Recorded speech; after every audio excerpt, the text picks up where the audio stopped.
Me llamo Laura Cubillo. Bueno, parte a lo mejor de la audiencia me conoce porque bueno, está muy vinculada al mundo de lo social. Trabajo en la librería Taiga y bueno, últimamente esta identidad mía de poeta y escritora, ¿no?, hace que, bueno, pues que haya gente que me conozca con ese perfil. Tengo la gran suerte, el gran regalo de vida de poder hoy presentar a Laura Freixas, que la hemos traído un poco aquí en volandas desde el AVE. Venimos un poco corriendo y necesitamos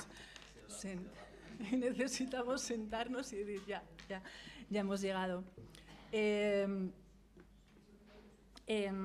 Cuando a mí me dijeron, bueno, en primer lugar, creo que es muy importante, bueno, agradecer, ¿no?, al público asistente, pues ¿no?, la participación y el haber dado respuesta a este encuentro, ¿no?, que se hace desde instituciones a las que hay que agradecer el fomento, ¿no?, de estos espacios en los que intentamos colectivamente construir un mundo con perspectiva de género, construir un mundo en el que, bueno, pues todos demos nuestra idea, ¿no?, de lo que puede ser un mundo en base a, bueno, pues a criterios feministas o criterios con perspectiva de género.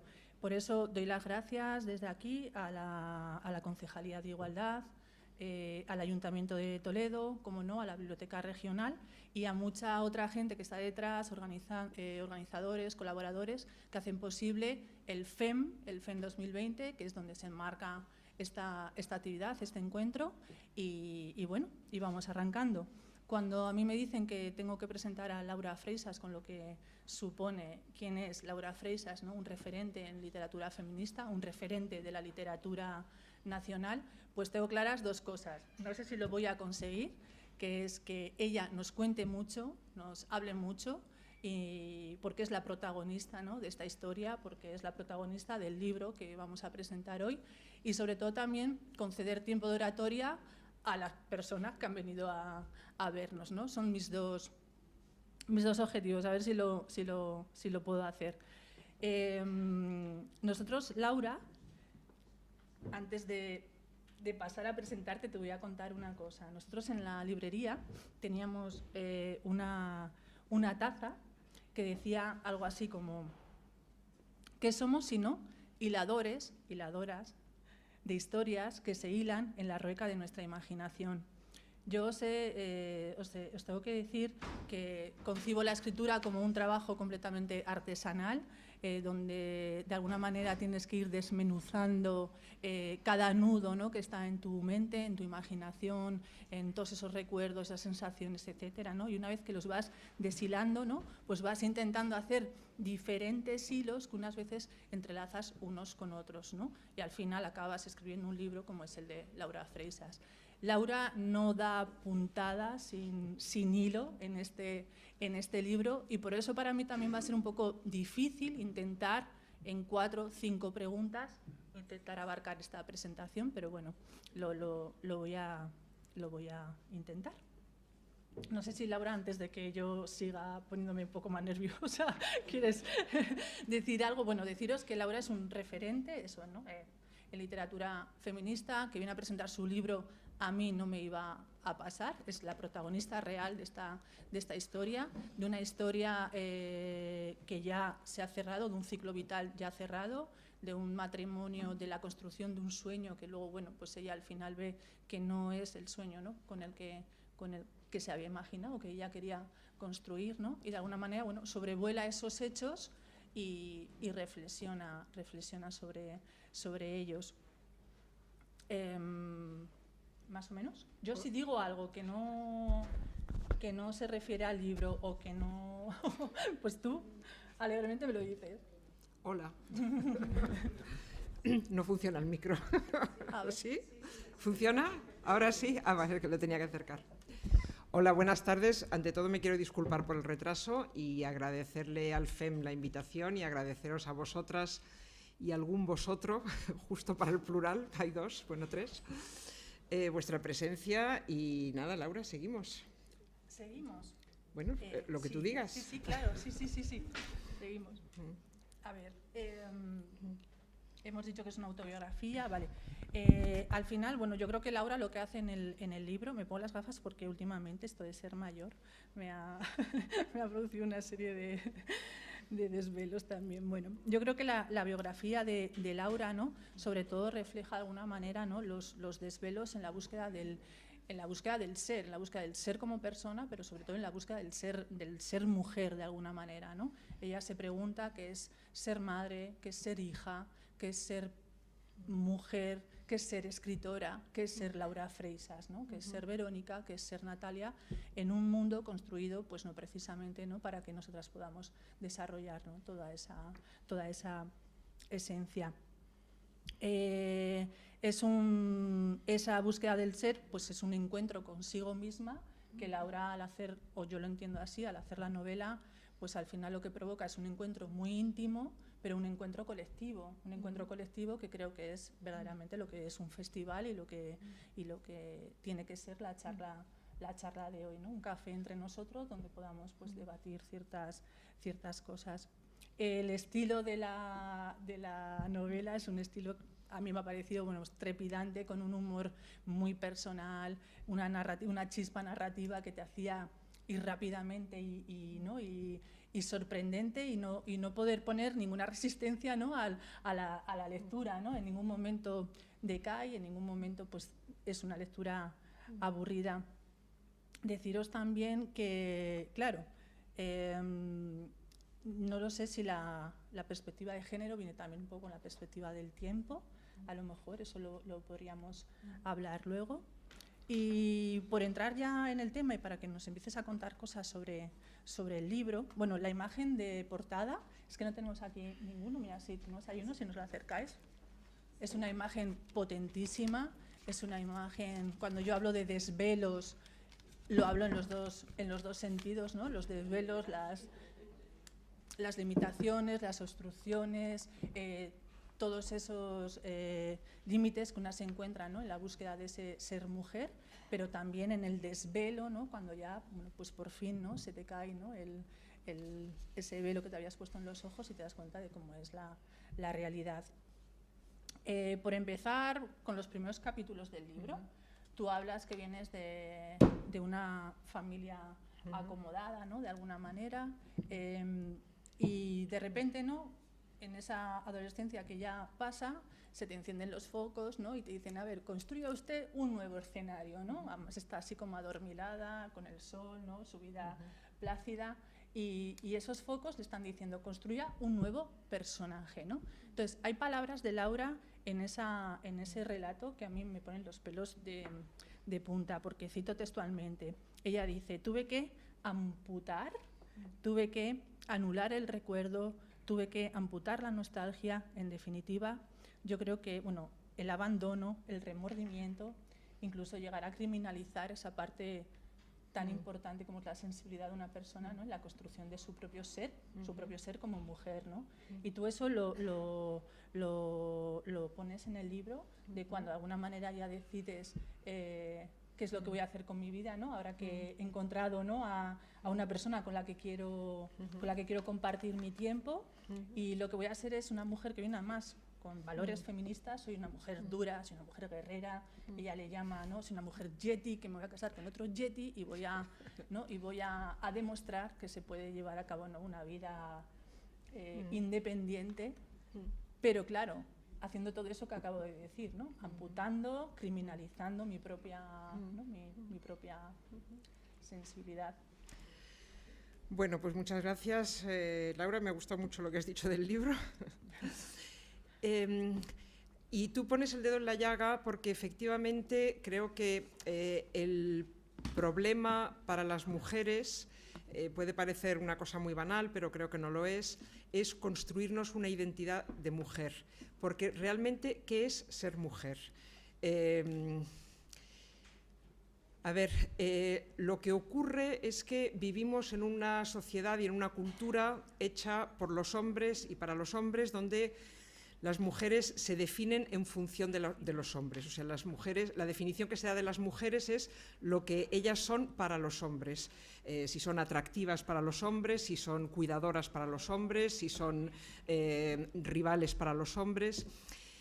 Y yo creo que en esta sociedad existe un modelo de hombre que es lo que yo, hablando de mi marido, llamo el yeti, bueno, de mi marido y de mi padre. Bueno, lo del yeti está basado en un juego de palabras, porque mi padre, cuando yo era pequeña, a veces volvía tarde a casa, con el frío de la calle, y yo iba a recibirle, preguntaba de dónde venían y me decían del Yese. Yo no sabía qué era el Yese.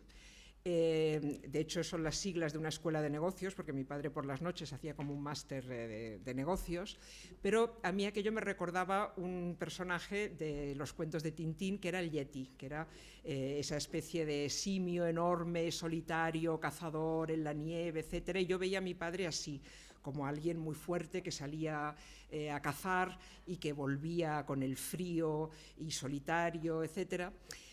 Y eso para mí era como la encarnación de la masculinidad, y yo luego lo busqué en otro hombre con el que me casé, porque creo que tenemos muy idealizado ese ideal de masculinidad como alguien fuerte, que controla, emocionalmente frío, etc. Y eso es un ideal social que está ahí y al que yo, en fin, me rendí sin darme cuenta de que me estaba rindiendo a eso.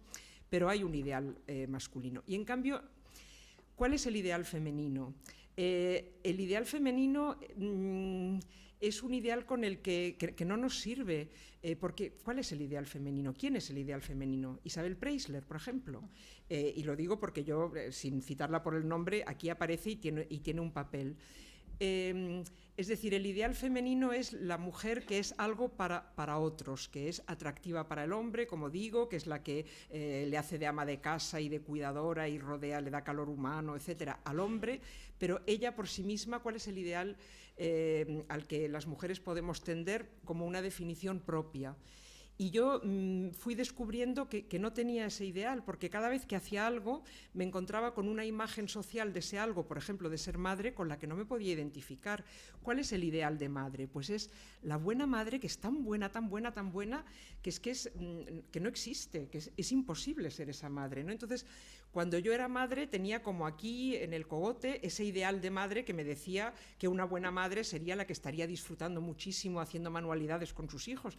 A mí las manualidades me aburren profundamente, yo no tengo ni idea de cómo, o sea, yo no me lo paso bien y yo me aburría y ellos se aburrían. Entonces, ¿en qué consiste ser una buena madre, no? O la abnegada, la que está siempre encantada, o sea, que no le duelen prendas, que se levanta por la noche, que está siempre pendiente de sus hijos, que lo sacrifica todo de mil amores por ellos. Yo no era así. Entonces, ¿qué era yo? Una mala madre, malvada, egoísta, y así con todo, ¿no? Porque ser escritora, por ejemplo, tampoco, ahora un poco más, pero tampoco tiene una figura con la que yo me pudiera identificar, porque las figuras de las escritoras, yo que leía crítica literaria, por ejemplo, veía que estaban muy desvalorizadas y muy ridiculizadas, como unas señoras ñoñas y cursis, ¿no? Entonces, cada cosa que hacía era como descubrir que no había un modelo para eso y tener que... entonces, yo quise ser un yeti, o sea, yo pensé que yo me quería identificar con ese modelo, bueno, que es mucho más sencillo, o sea, tú trabajas, te ganas la vida, tienes unos objetivos, luchas por esos objetivos, y luego me di cuenta de que eso era insoportable, entre otras cosas porque ese ideal masculino, de lo que yo llamo el yeti, se basa en que tiene una mujercita en casa, que es la que crea calor de hogar, la que se asegura de que esté llena la nevera, de que funcione la casa y de que haya alguien en esa casa, ¿no? Entonces yo decidí pues no ser, retirarme de ese ideal, porque vi que dos yetis juntos era una cosa insufrible, o sea que mi marido y yo pues íbamos a llevar vidas de ejecutivos y de vez en cuando nos íbamos a cruzar en Londres, íbamos a pasar unos días juntos, luego cada uno en su casa fría, con la comida preparada delante de la tele, tomándose la comida en bote delante de la tele y tal, y aquello era insoportable. Entonces empecé a reconciliarme con ese ideal de mujer que siempre había despreciado. Pero bueno, al final me estoy enrollando mucho. Hay que leer el libro, pero bueno. En el libro pasan muchas sí, pero muchas bueno, luego cosas. podemos volver. Vale. Un inciso, porque a mí, como hemos venido tan rápido y yo me sentaba así también con mucho calor, no hemos presentado a la concejala de Igualdad. Perdón, mil veces. Yo decía, ¿y esta señora aquí? Yo estaba ahora mismo mirándonos. Estaba como en una nube entre que las gafas, no sé qué, que no veo, que Laura, que la ve. Digo, perdóname, de verdad, porque coméntanos.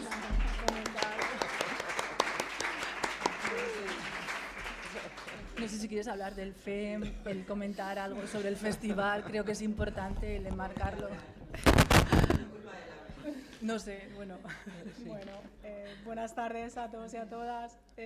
Yo venía un poquito antes de que ya comenzase y empezase esta actividad, pues a presentar un poquito el Festival FEM 2020 del Ayuntamiento de Toledo, que bueno, que como saben es un festival que se engloba dentro de la semana para celebrar el Día Internacional de la Mujer, el próximo día 8 de marzo. Y bueno, no voy a decir mucho porque la verdadera protagonista, como ya habéis visto, es ella. Pero bueno, este festival es una apuesta del equipo de gobierno de este ayuntamiento y de su alcaldesa para poner en valor el talento de las mujeres, y en todas las actividades pues habrá mujeres referentes dentro de su área. Habrá actividades en todos los ámbitos, culturales, deportivos, musicales, y actividades para todas las edades, para los más pequeños hasta los más mayores de la ciudad. Y simplemente pues animar a que participen, a que nos acompañen y a que disfruten de días pues como el de hoy. Simplemente eso. Gracias. Y ahora les dejo con la verdadera protagonista. Bueno, gracias a ti por el lapsus. Yo no os he comentado mucho sobre los datos biográficos o datos profesionales de Laura, porque creo que eso es una información a la que todo el mundo podemos acceder, y lo importante era un poco ir al grano, ¿no? Y hablar del libro. Sí que os recomendaría hablar, yo di con un documento que se llama Autorretrato a los 60 años, que me parece, bueno, pues que ella hace, ¿no? unas pinceladas, una exposición de su vida, tanto profesional como personal, que me parece, bueno, pues un encanto poder leerlo, ¿no? Dice muchísimas cosas y habla también un poco de cosas que aparecen en el libro, sobre todo de algo que ella pensaba que nunca le iba a influir como escritora, que era su condición de mujer, el ser mujer, ¿no? Y se da cuenta que la literatura escrita por mujeres se llama literatura de mujeres, y la literatura escrita por hombres se llama literatura. Es así, literatura, es la literatura. Sí, de eso quería decir que eso fue lo primero que yo descubrí cuando empecé a leer, o sea, cuando empecé a dar los primeros pasos en el mundo de la literatura. Me di cuenta con gran sorpresa que se decía de nosotras que hacíamos literatura de mujeres, sobre mujeres y para mujeres, y yo veía que hacíamos lo mismo que hacían ellos, solo que nuestros personajes eran mujeres y los suyos hombres. Pero a mí me preguntaban, ¿y por qué todos tus personajes son mujeres? Yo decía, bueno, ¿y por qué no le preguntáis lo mismo a Antonio Muñoz Molina, que acaba de publicar una novela en la que cuenta su servicio militar, estupenda por otra parte, y donde todos son hombres?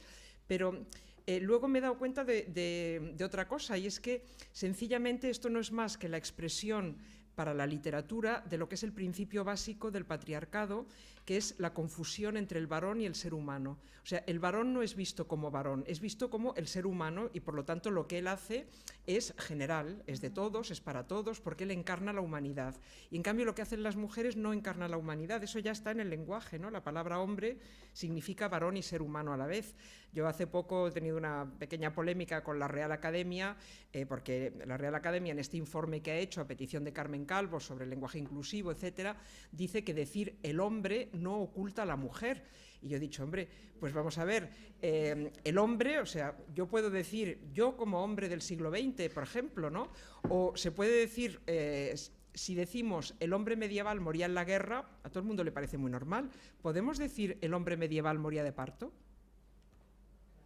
No somos tan hombres como, o sea, no son las mujeres tan hombre como los varones. Entonces, ¿por qué no se puede?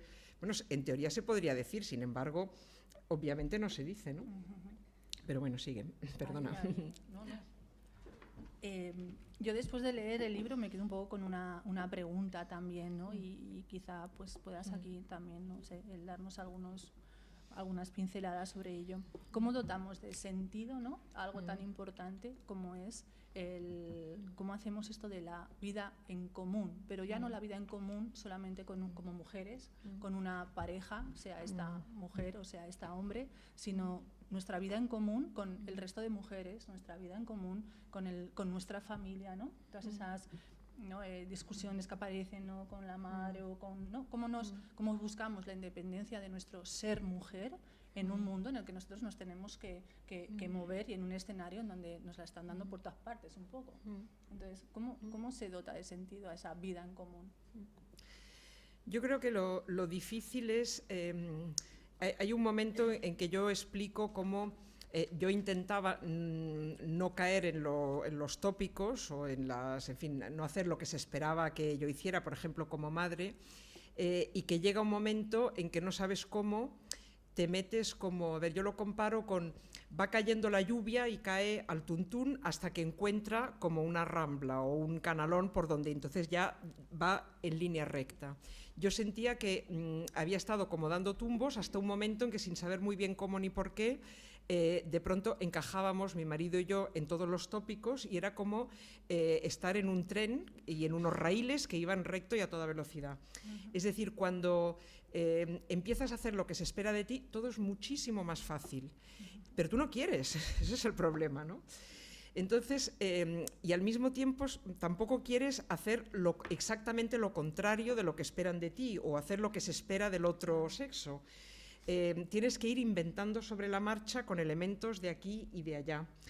Y eso es difícil. Yo ahora tengo una pareja estupenda, súper igualitaria, pero creo que... a ver, que esto no tiene mucho mérito cuando ya no se comparten, no se tienen hijos en común, no se tiene una hipoteca en común, no se está haciendo una carrera profesional porque ya se tiene hecha y entonces realmente se pueden encontrar dos seres humanos, pero no se está mezclando todo lo demás. Antes de entrar me ha abordado un periodista y me ha querido entrevistar, que le he dicho que no porque estaba llegando tarde, pero me ha hecho alguna pregunta y me ha dicho, ¿y ahora qué cambiarías si volvieras atrás? Y la verdad es que es muy difícil saberlo. O sea, yo creo que muchas veces, y en el libro lo muestro, ¿no?, fui transigiendo. O sea, que llegaba un momento en que entre una especie de desorientación, de no saber por dónde tirar, y que todo el mundo a mi alrededor, como un solo hombre, de verdad, todo el mundo te dice lo mismo y todo el mundo te empuja hacia el mismo sitio, llega un momento en que tiras la toalla, ¿no? Yo pongo un ejemplo, o sea, una de las anécdotas que cuento en el libro es que cuando mis hijos eran pequeños yo intentaba organizarles un plan de fin de semana invitando a sus amiguitos del colegio, para lo cual tenía que llamar a los padres o a las madres de los amiguitos. Bueno, pues me dio por llamar a los padres, no a las madres. ¿Por qué? Bueno, ¿por qué no? Entonces, lo hice durante como un par de años. Durante esos 2 años, todos los padres a los que llamé me dijeron inmediatamente que me podían pasar el teléfono de su mujer, porque ellos no tenían ni la menor idea de qué iban a hacer sus hijos ese fin de semana.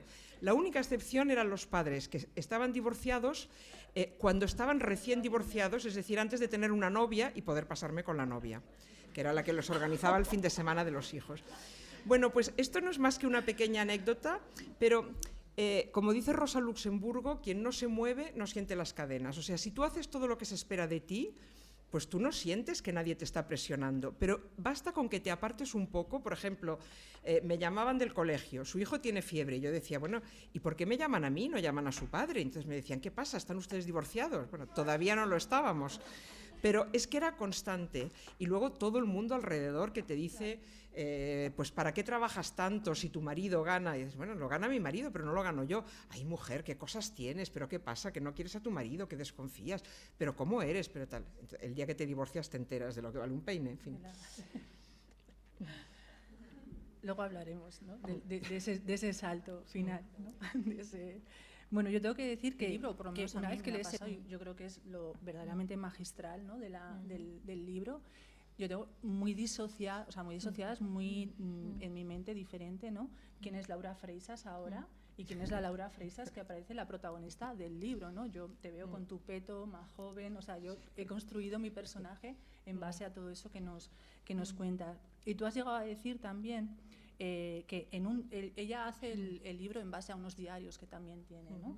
Entonces, dices, en un diario una se va buscando, pero con la autobiografía se escribe un relato lineal con una determinada comprensión de las cosas. Sí que es verdad que en el libro se nota que en cada capítulo, ¿no? Aparte de, bueno, pues de todas esas ideas, ¿no? Esa Laura de antes, que era una Laura rápida, con un pensamiento súper fugaz, en el que verdaderamente yo creo que no llegaba mucho a habitar su ser, en el sentido de que estaba intentando ser en todas partes, ser en la reunión en la que estaba, ser para el marido que tenía y cómo iba a construir a futuro las cosas que quería hacer, ¿no? Pero que verdaderamente no estaba. Sin embargo, en cada capítulo, luego al final, siempre hay ahí 2 o 3 frases que dices, ya está, se ha encajado. Todo esto se ha encajado y ahí es cuando entra la Laura que sobrevuela todo aquello y que dice, no señores, que es que era esto. Entonces, yo lo he vivido así, no sé si es así o no. Sí, el otro día en una conferencia le oí a la conferenciante decir, la autobiografía sirve para entender como autora lo que no entendiste como personaje. Entonces yo aquí realmente soy 2. Por una parte está el personaje de la que yo era, que no entendía muy bien, que hacía las cosas un poco por instinto, pero no entendía muy bien por qué, y la que soy ahora, que sí lo entiende, pero que lógicamente no lo dice con todas las letras, pero que elige los momentos clave.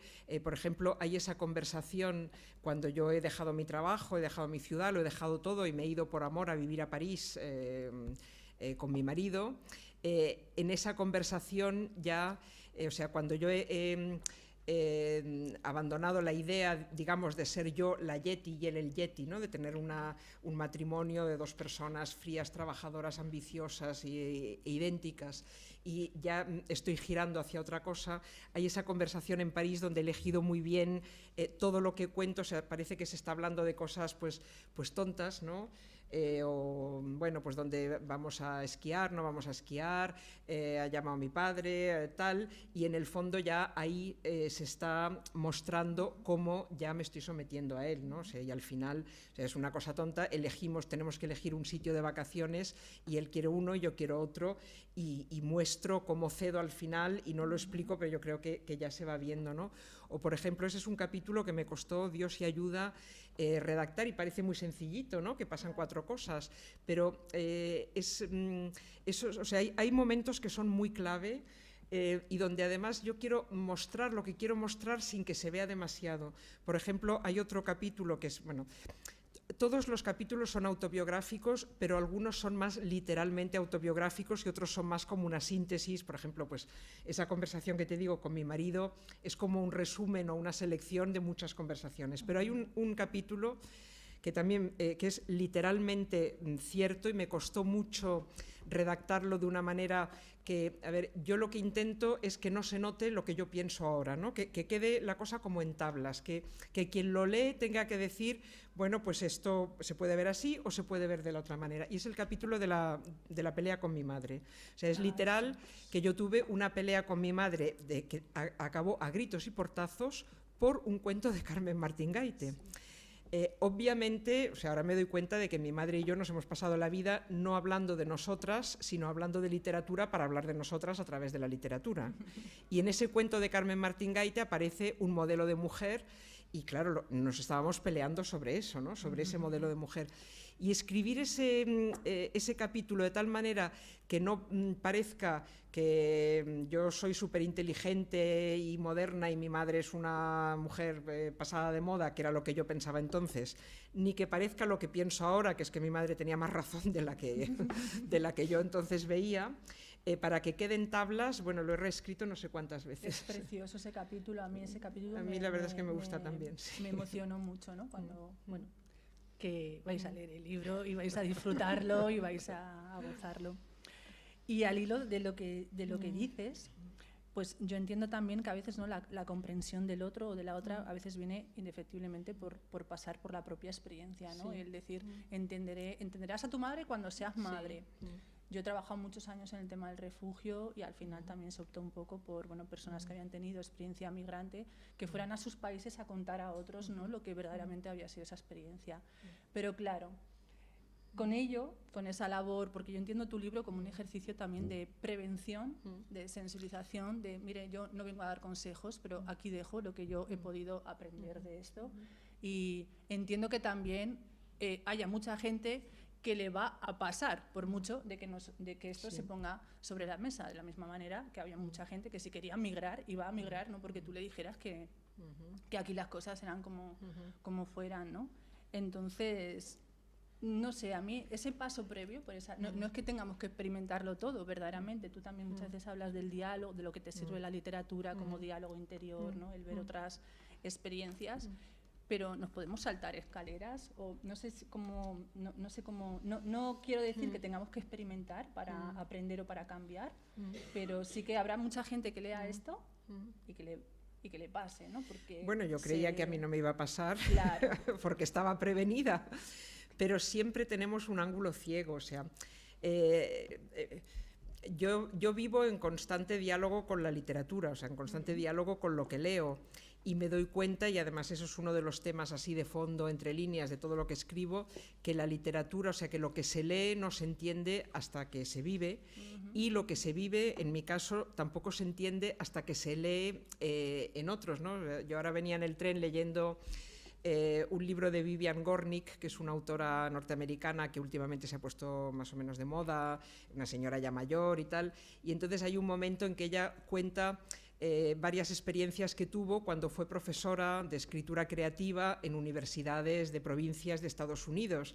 Y leyéndolo yo reconocía mi propia experiencia, porque yo he hecho lo mismo, o sea, también he sido profesora en Estados Unidos, y decía, ostras, yo no, o sea, todo esto que ahora que lo leo, entiendo que sí, era esto, era exactamente esto, y sin embargo, cuando lo viví de una forma mucho más confusa, ¿no? Claro. Y por eso, en uno de los capítulos del libro, explico el shock que fue para mí cuando por primera vez en mi vida y ante una experiencia que era de las más fuertes de mi vida, fui a buscar, o sea, hice lo que hacía siempre, que era ir a buscar novelas que contaran eso, y no las encontré, que fue con la experiencia de la maternidad, ¿no?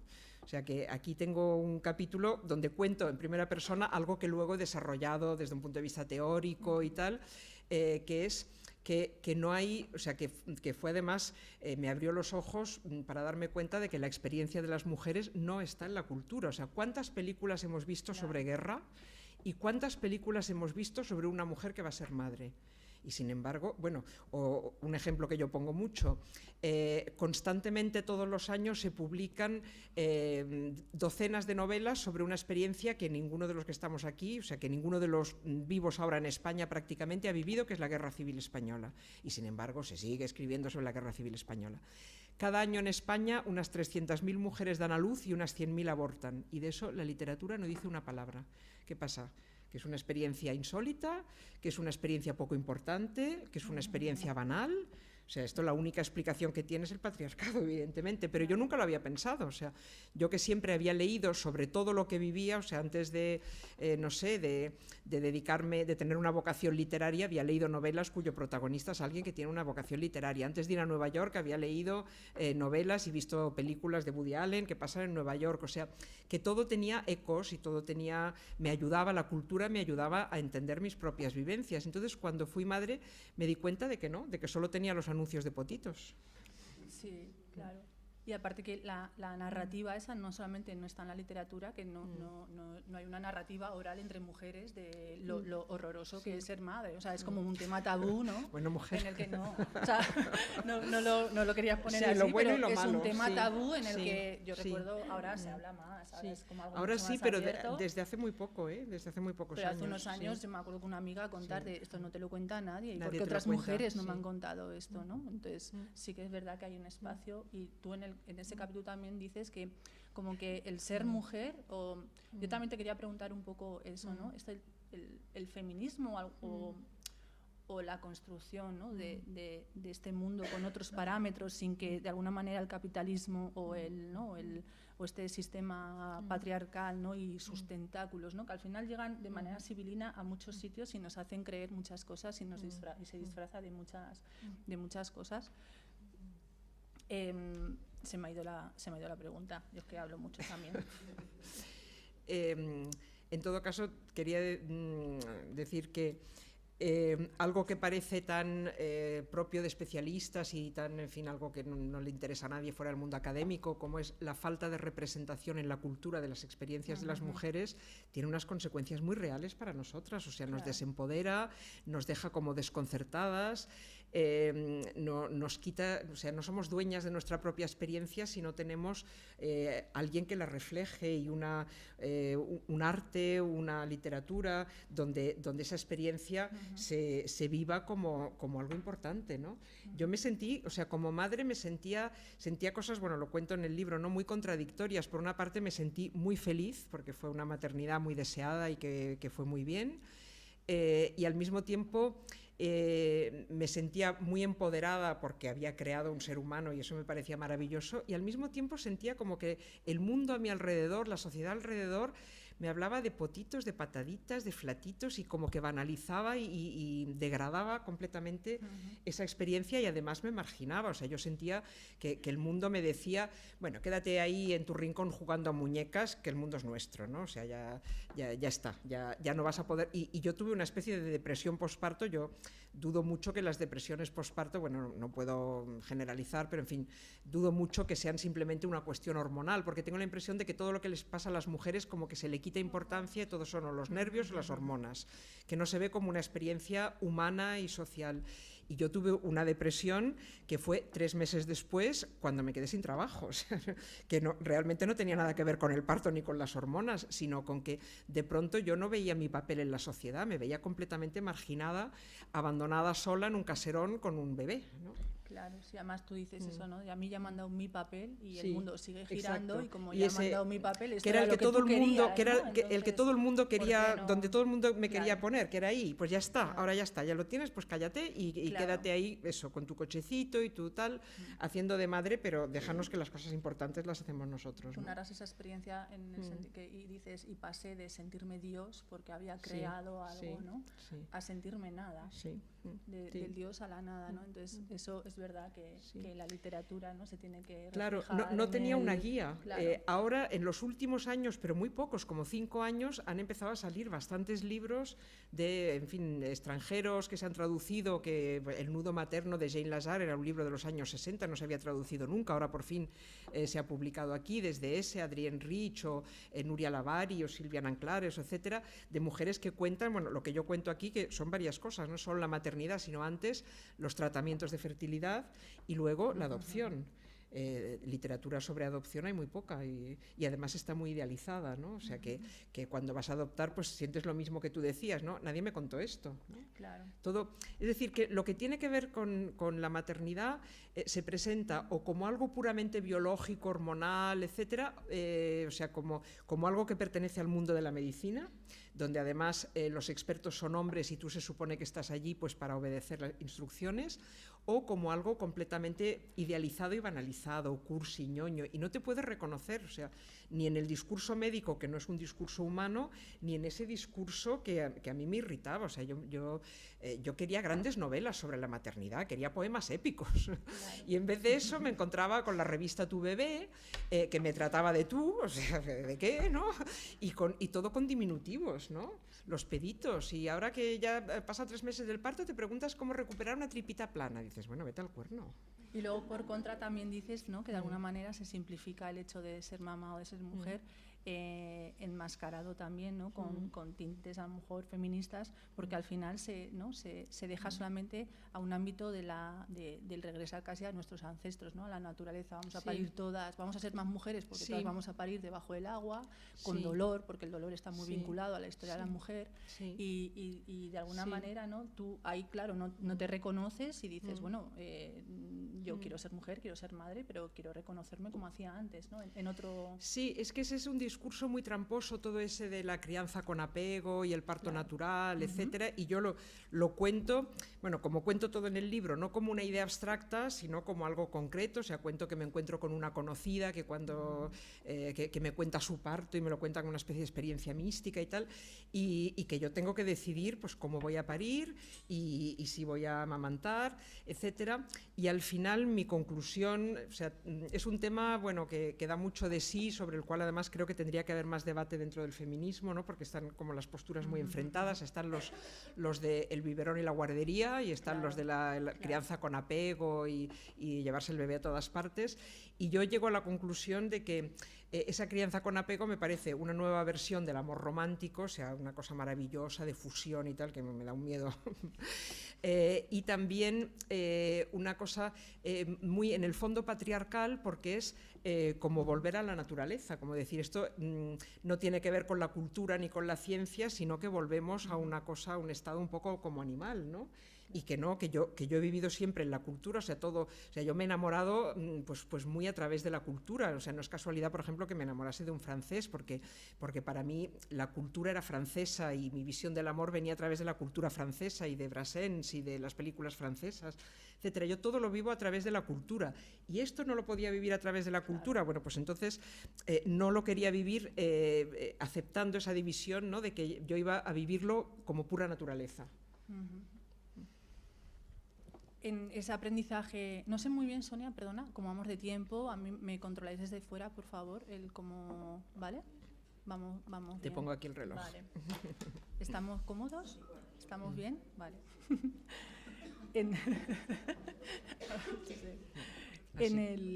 el libro es verdad que todo ese aprendizaje y toda esa evolución, ¿no? de Laura no es gracioso, pero es que forma parte, ¿no? de esa búsqueda íntima, que a veces hablas, ¿no? por ejemplo, de la libertad y del silencio, pero casi un poco desde el amor-odio, ¿no? De la libertad llegas a decir, gracias, os la regalo, llegas a decir como basta de tanta libertad enorme, ¿no? A veces buscas el silencio, otras veces es insoportable el silencio, y siempre como con esa necesidad de no, o sea, con esa historia de no estar disfrutando en el momento presente de lo que verdaderamente tenemos, ¿no? Entonces mi pregunta es, ¿cómo como mujeres caemos en la cuenta en el momento presente, ¿no? Caer en la cuenta después, cuando ya ha pasado todo, ¿no? En ese, ¿cómo gestiono yo lo que tengo, las herramientas que tengo, el silencio ahora, sin tener que decir, no, silencio, si es que yo ahora no lo quiero, es que ya estoy otra vez como volcada siempre hacia adelante.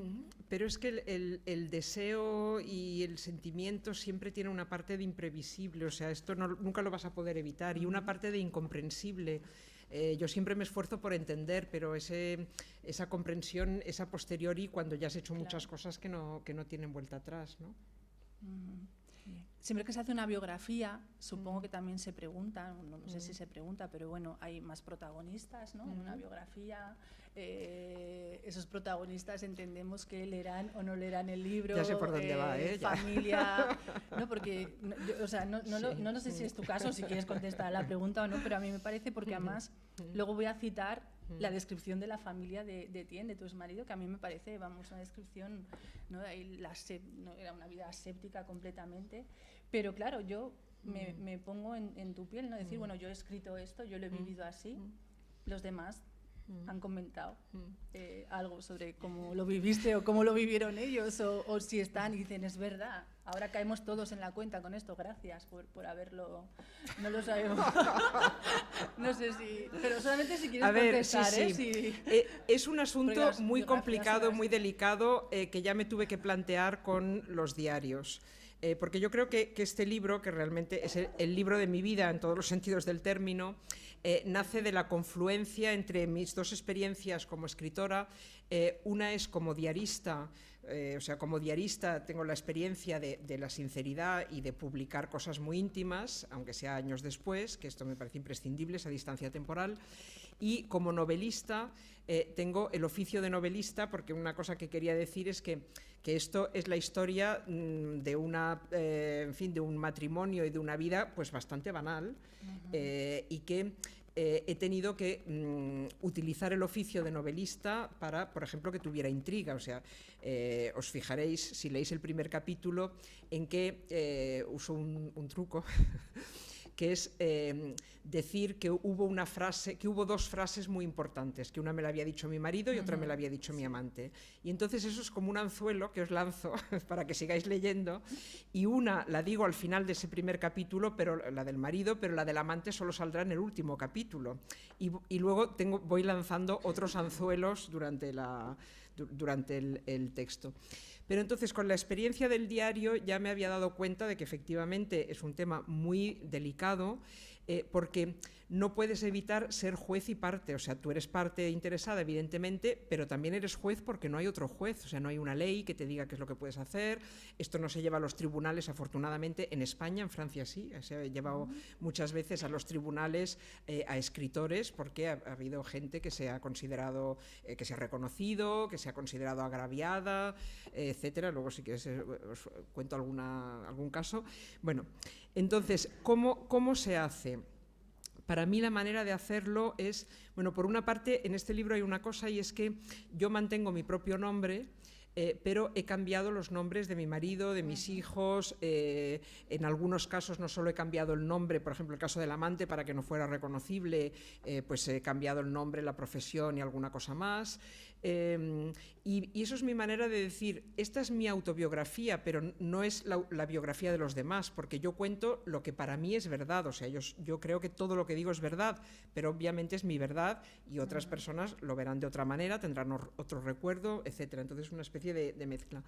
Y digo que es un tema muy delicado el de las personas que se van a reconocer, porque yo le puedo cambiar, o sea, le puedo poner peluca a mi amante, pero no puedo cambiar para que no se reconozca. Pero si hablo de mi padre o de mi madre, pues no tiene vuelta de hoja. Y de hecho, si hablo de mi marido, pues en fin, quien nos conozca evidentemente le va a reconocer. Entonces, ¿qué hago? Pues actúo según los casos. O sea, no es una actitud única, como por ejemplo, pues no sé, la de Sergio del Molino, que se lo he oído decir, ¿no? Yo tengo derecho, o sea, yo soy el que escribo, voy a publicar lo que me dé la gana, y quien no esté de acuerdo que escriba su libro. No es eso, y tampoco es me voy a callar y no voy a contar porque los demás tienen sus derechos, ya, pero es mi vida. Lo que pasa es que está inextricablemente unida a otras. Entonces, lo que he hecho ha sido detenerme, digamos, en cada una de las personas e imaginarme, o sea, pensar según cómo es mi relación con esa persona y cómo la presento en el libro, etcétera, qué es lo que puedo hacer. Por ejemplo, cuando hablo de la asistenta colombiana que tuve durante varios años, he dejado su nombre porque sé que a ella le hará ilusión, y le ha hecho ilusión reconocerse, porque hago un retrato muy cariñoso de ella, etcétera. Con mi hija le pasé el libro, y a mi madre también. Mi padre ya falleció, se lo pasé en manuscrito. No les dije, si queréis que cambie algo, no les dije nada, pero bueno, pensé, si hay algo muy gordo, pues ya me lo dirán. Y no, las dos me dijeron que les dolía el libro, no por lo que digo de ellas, sino mi hija me lo dijo porque le dolía cómo pintaba su padre, y a mi madre le dolía cómo pintaba a mi padre, pero las dos también reconocieron que era verdad, el retrato era auténtico.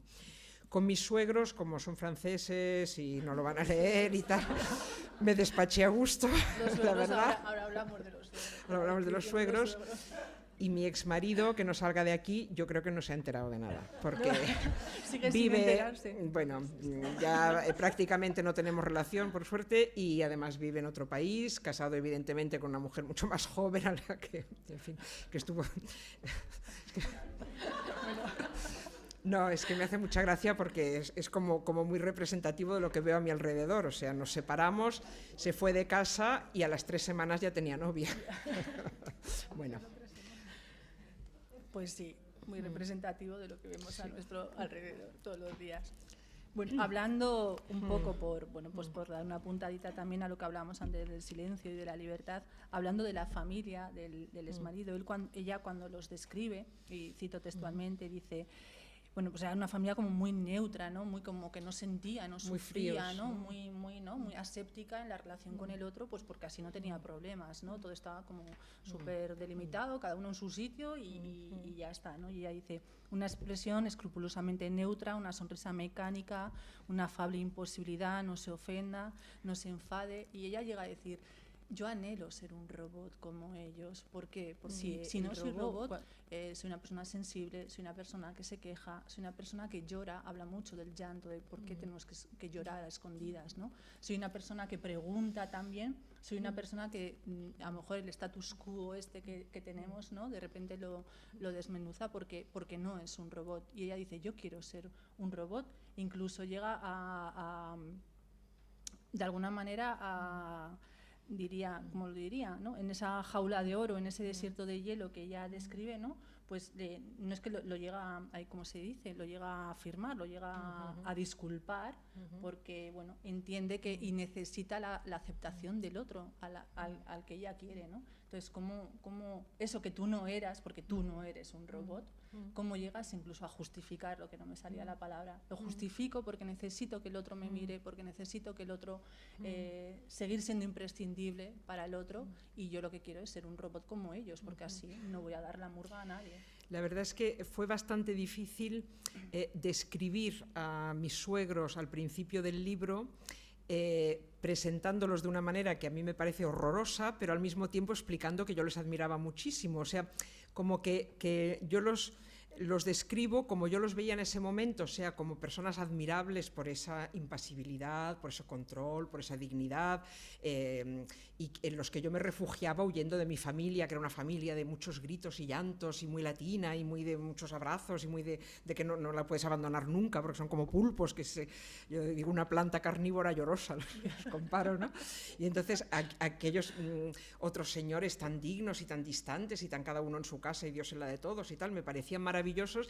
Entonces intento explicar a la vez que se entienda por qué me parecían maravillosos, pero que quien lo lea diga, pero son horribles, pero sin que yo lo vea, ¿no?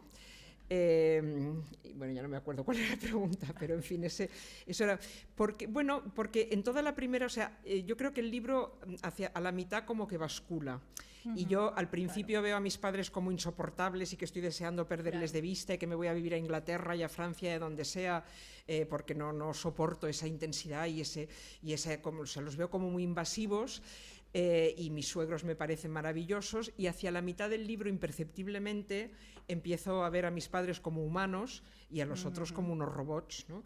Pero durante mucho tiempo yo he aspirado a ser un yeti o un robot, ¿no? A ser una persona que en el fondo me parece que es un ideal muy masculino, y no lo digo en un sentido esencialista, o sea, no porque seamos así ni por las hormonas, ni por la biología, ni por mandato divino, sino por razones históricas y sociales, pero eso se ha configurado como un ideal masculino que parece mucho más sencillo y que además es idolatrado por la sociedad, y parece, o sea, hay esa imagen del hombre invulnerable, poderoso, que controla, etcétera, y te la crees. Luego te das cuenta que es un gigante con los pies de barro, pero te la crees, y entonces quieres ser así, pero te das cuenta, bueno, como decía antes, ¿no? de que no se puede ser así si no tienes una esposa en casa. Y claro, yo no tenía una esposa en casa, yo tenía en casa un señor que era así, y si yo era así también, aquello era invivible, ¿no? Claro.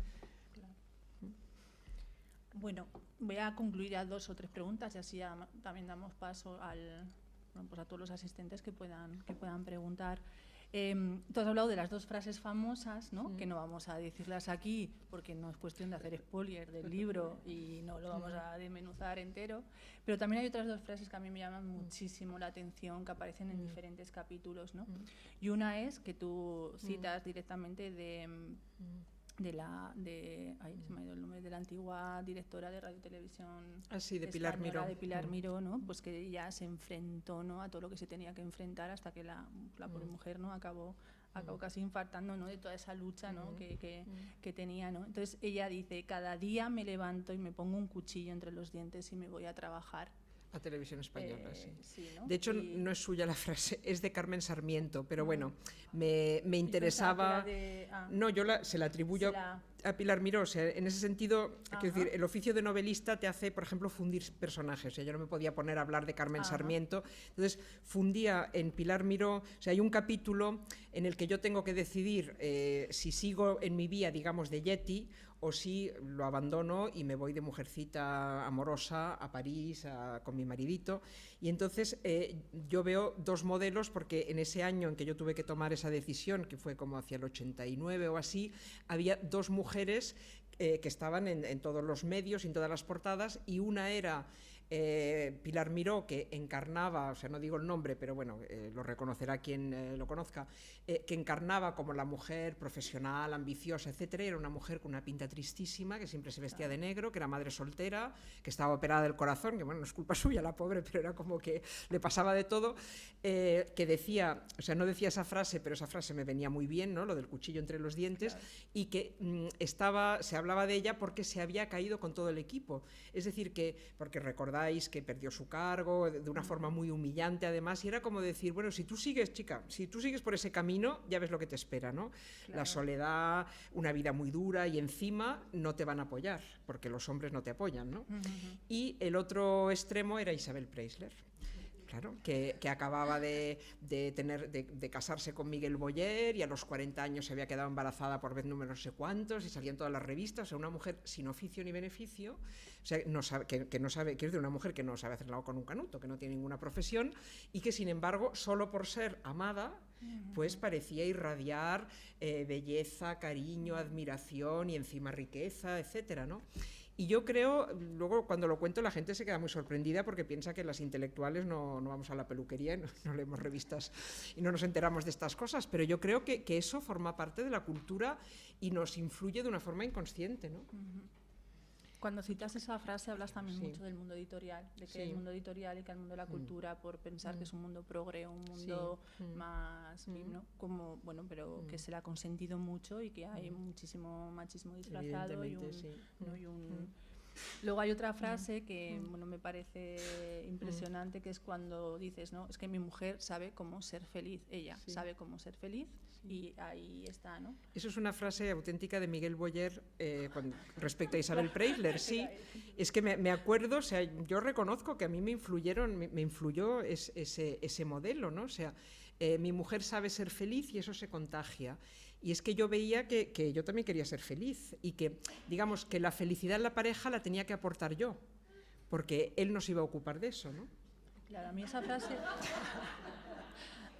me ha recordado más, ¿no? Cuando dicen se murió la madre, ¿no? Y todo se vino abajo, ¿no? Pero ¿qué pasaba? Si era feliz, ¿no? Y no es que fuera feliz, era invisible, ¿no? Todo su trabajo se invisibilizaba y bueno, pues todos pensábamos que era feliz y la mujer se murió, ¿no?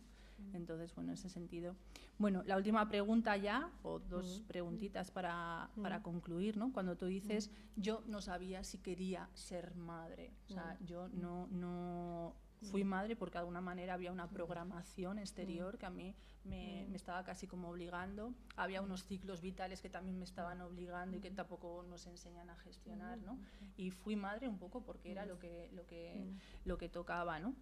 Entonces, eso, ¿cómo aprendemos a escucharnos, a decir, podemos decidir como mujeres bueno, que queremos? Para eso hace falta que en la cultura quede la huella de las experiencias y las reflexiones de otras mujeres, porque yo entonces me di cuenta de que en todas las novelas que había leído nunca había un personaje que era una mujer que hablaba de si quería o no quería ser madre. Pues por la ausencia de mujeres de la cultura, o sea, porque la experiencia femenina no está reflejada en la cultura. Entonces, ahora empieza a haber un poco más. Y gracias a muchas de las cosas que escribes empieza también, ¿no? Tú has cubierto un poco ese vacío, ¿no? Ese vacío que había. Bueno, pues nada, yo creo que ya damos paso, ¿no? Pues a todos los que queráis un turno de preguntas. Yo en eso, Sonia, si tú porque yo tampoco desde aquí no sé si veo bien o bueno, si ir levantando la mano y aprovechar que tenéis cerca a Laura y que esto tiene que ser como un café en un sitio muy grande, vamos. Que ella viene aquí a contaros su experiencia. Voy a preguntar. Muchísimas gracias porque la verdad es que es un lujo tenerte en Toledo. ¿Qué? Es un lujo tenerte en Toledo. Gracias. Bueno, yo estaba pensando en la figura del Yeti, a lo mejor se puede dinamitar si enseñamos, o como ya los enseñamos a los niños pequeñitos, a orinar sentados y que siempre orinen sentados el resto de su vida. Por aquello de la masculinidad, ¿no? Y esto de estar de pie, que parece que como hombre siempre tienes que hacerlo, y a mí es una cosa que siempre me ha incomodado, lo he pensado, porque siempre lo he pensado. Y luego quería preguntarte, porque parece que las preguntas grandes, esta pregunta creo que es una pregunta grande que no sé si se puede contestar o no sé si quieres contestarla o no, pero bueno, a una persona como tú, ¿no? de una relevancia así, si crees que en todo esto, o cómo ha influido algo que tampoco se habla mucho, yo creo, aunque por una parte está manido, que es la dictadura de España, vaya, el franquismo en toda esta, ¿no? de exposición de la mujer de la que tú hablas, frente a los pocos 5 años que duró el idilio, ¿no? de la República para mí, podría haber cambiado un poco la base de la educación, que tiene mucho que ver con todo esto y con... Bueno, ciertamente el franquismo ha sido muy importante, pero yo creo que en mi caso no tanto, porque yo pertenecía a una familia, bueno, no era activamente antifranquista, pero vamos, no era franquista, no era católico, o sea, ni mis padres ni mis abuelos eran católicos, yo iba al liceo francés, y además yo llegué a la mayoría de edad coincidiendo con la Constitución del 78, y desde luego, o sea, yo no me identificaba para nada, ni mi madre me transmitía para nada el discurso franquista oficial, ¿no? Y yo más bien, digamos, que lo que he descubierto es cómo la discriminación está en una sociedad democrática y moderna, como era la sociedad francesa a la que yo soñaba con incorporarme, no por nada me casé con un francés, y luego la sociedad española de la democracia, ¿no? El franquismo, claro, lo empeoró, pero yo creo que ha quedado muy atrás y que ahora las trampas son mucho más sutiles. Cuando yo empecé a estudiar, yo soy licenciada en Derecho, y mi primer año de carrera pues todavía era con las leyes franquistas, y yo me indignaba muchísimo, por ejemplo, de ver que el adulterio de una mujer era un delito, que con que se acostara una vez con otro hombre la podía llevar 5 años a la cárcel, y que en cambio el marido podía acostarse con quien quisiera y solamente se consideraba delito, que se llamaba amancebamiento, si lo hacía con escándalo público, o sea, si por ejemplo le ponía un piso a la querida pues al lado de su casa, y aún así solo se le castigaba con una multa, ¿no? Entonces yo pensaba que cuando cambiaran estas leyes pues ya está, ya se habría resuelto, y bueno, soy de las, digamos, desengañadas en el sentido de que, en fin, la Constitución del 78 y la igualdad como principio me parecen, por supuesto, imprescindibles, pero nos queda mucho por recorrer después de eso, ¿no?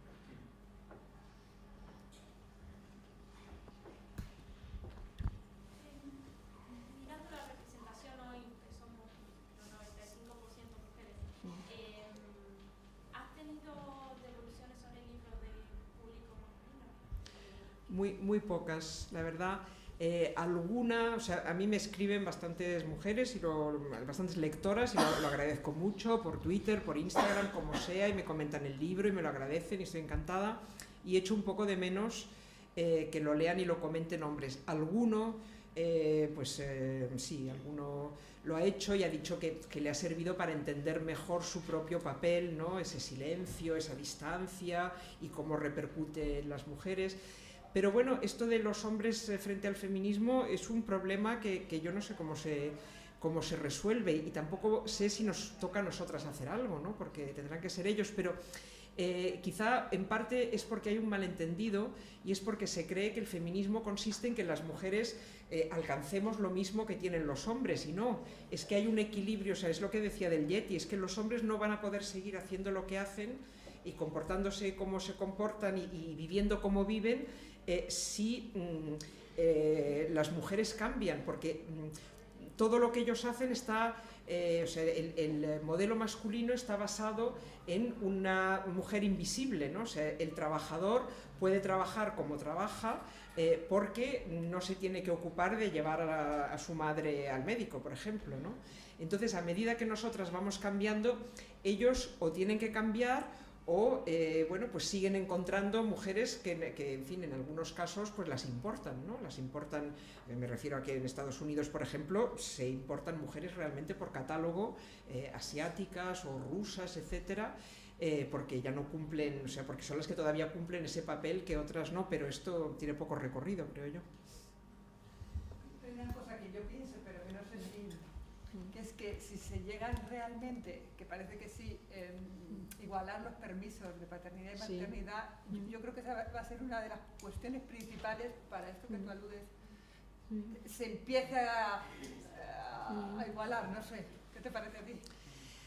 Mira, tengo dudas, o sea, por una parte me parece que sí, y por otra parte también es verdad que, a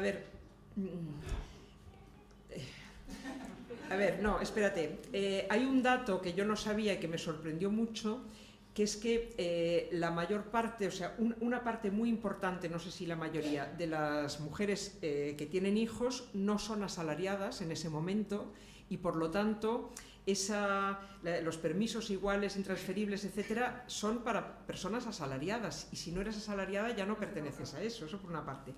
Y por otra parte, cuidar a un hijo, ocuparse de un hijo, el papel de padre o madre no se agota en 16 semanas. Y claro, y yo lo que veo además... Claro, o sea que hay quien... A veces parece que con eso está todo resuelto. Y yo además me preocupa porque veo que se habla mucho de los nuevos padres, y yo veo como nuevos padres a muchos chicos jóvenes que estupendos, que cuando son padres pues cambian pañales y se levantan de noche, y etcétera, pero también veo a muchos padres que empiezan así y luego pues se divorcian o tienen otra pareja o cambian de trabajo o cambian de ciudad o cambian de chip o lo que sea, y se desentienden completamente de los hijos, que ya no son bebés, que son adolescentes o lo que sea, y eso lo veo mucho, ¿no? O sea, que creo que falta mucho para que los hombres asuman una responsabilidad realmente como padres. De hecho, yo todos los años, desde hace varios, todos los años dirijo un ciclo de películas en la Sala Berlanga de Madrid, es decir, elijo un tema y busco películas españolas que ilustren ese tema, entonces cada película se comenta, etc.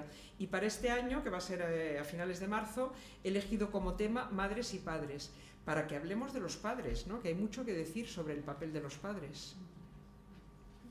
Yo quería hacer una pregunta en relación a lo que has dicho de la transmisión, por ejemplo, de la maternidad, ¿no? Sí. La etapa de parte de las mujeres. No hay transmisión en la cultura, pero ¿realmente tú crees que hay una transmisión directa entre las propias mujeres?